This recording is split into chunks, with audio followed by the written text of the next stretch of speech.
Hello, this is my entry to the Rockler Plywood Challenge. Let me show you how I made this curvy board for kids to play on.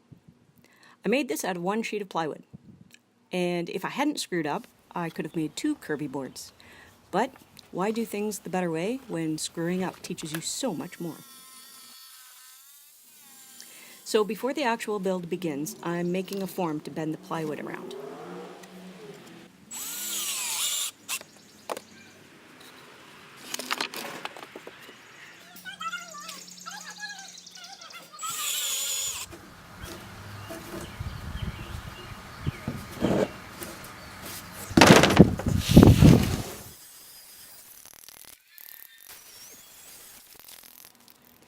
I have a really narrow shop, but since I'm only 5'1", I can scooch under that quite easily.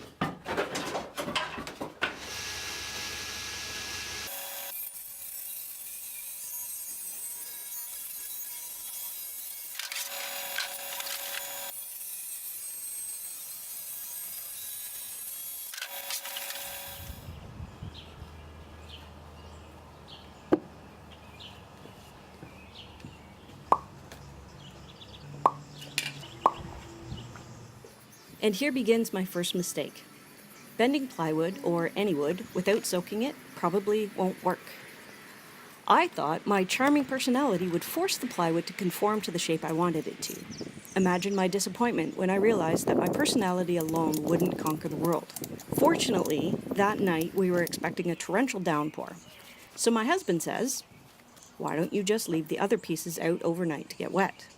And sure enough, wet is an understatement. They were soaked. So I called for backup, my dear hubby, and together we got it bent around the form.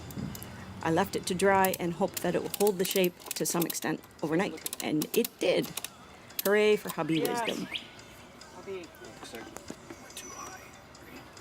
Yeah, I need it kind of What? Well, let's see how this does. Cracked a wee bit in here, but not too bad. Not too bad. Not like last time. Morning. We have a beautiful morning today. Gorgeous blue skies. Messy backyard, but gorgeous blue skies.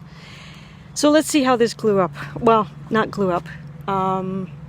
It was drying. Let's see how it went.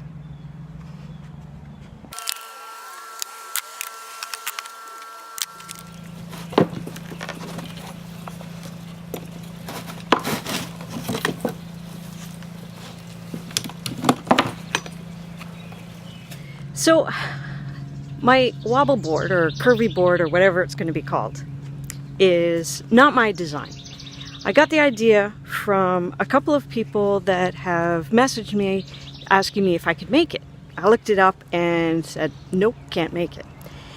Then I watched a couple videos. One was Matthias Wandel, you know, the rocket scientist. And surprisingly, his design was really simple, but it takes about 2 billion clamps, and I have 8. So I couldn't do his design. But then I saw another design that was by a guy. His YouTube channel is Homesteadonomics. And I'm sorry for butchering it, and I'll put a link in the description with a full apology. And anyways, his design was pretty simple.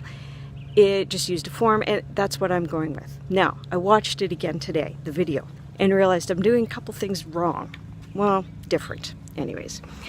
One of them is that he used 1/8 plywood, and I'm using 1/4 inch. I couldn't get 1/8 plywood at my local lumberyard.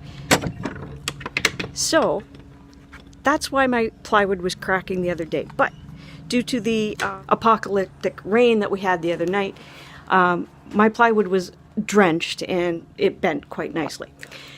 So that's good.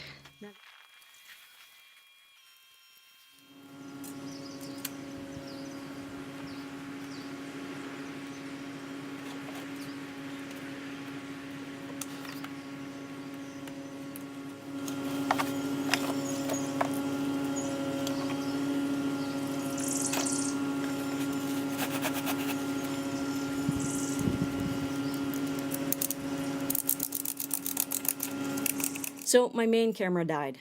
I think really it got scared and quit. The clamping was getting ugly. The clamps weren't holding, no one was around to help me, and I was getting super frustrated. Anyways, I got thinking, you know what? Screw this. Like, literally, screw it. I'm going to paint it anyways, so why not just use some screws to hold it together? So, I screwed it.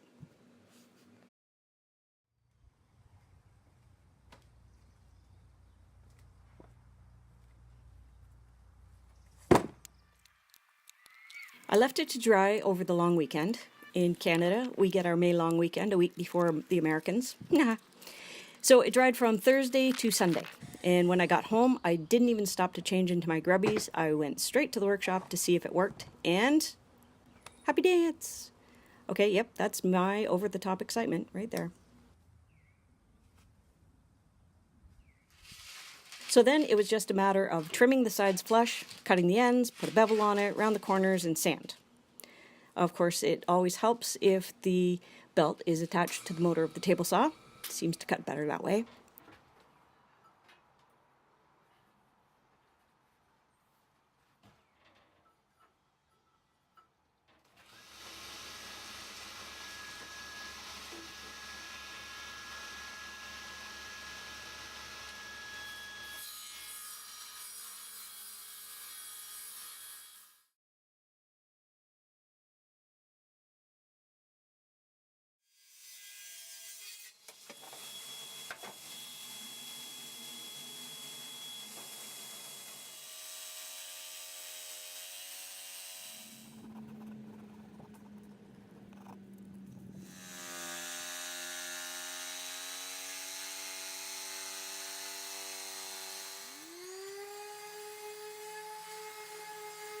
Oh, and there was this, a bunch of gaps where I didn't get enough glue when I was clamping it.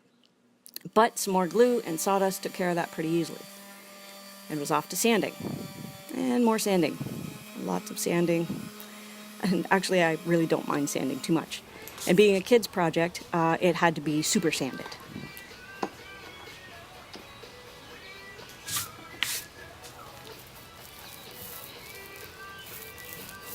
Some primer, some paint, and of course there had to be a mousse. What is life without a mousse?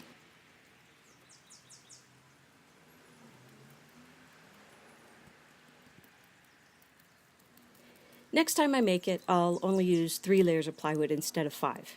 And my kids told me that the ends need to be shorter, but that's also an easy fix. I thoroughly enjoyed this project. I learned a ton, and I'm super honored to even be part of this challenge. So thanks to Chris, Ben, and Mike at the Modern Maker podcast for putting on the challenge. I have virtually met quite a few new woodworkers through Instagram and YouTube and subscribed to a few new channels, and it's been a ton of fun. I'll leave a link to the guy who did this better than me, and like everybody else, let me sign off by saying please like my video. Smash that subscribe button, and I'll see you on my next project.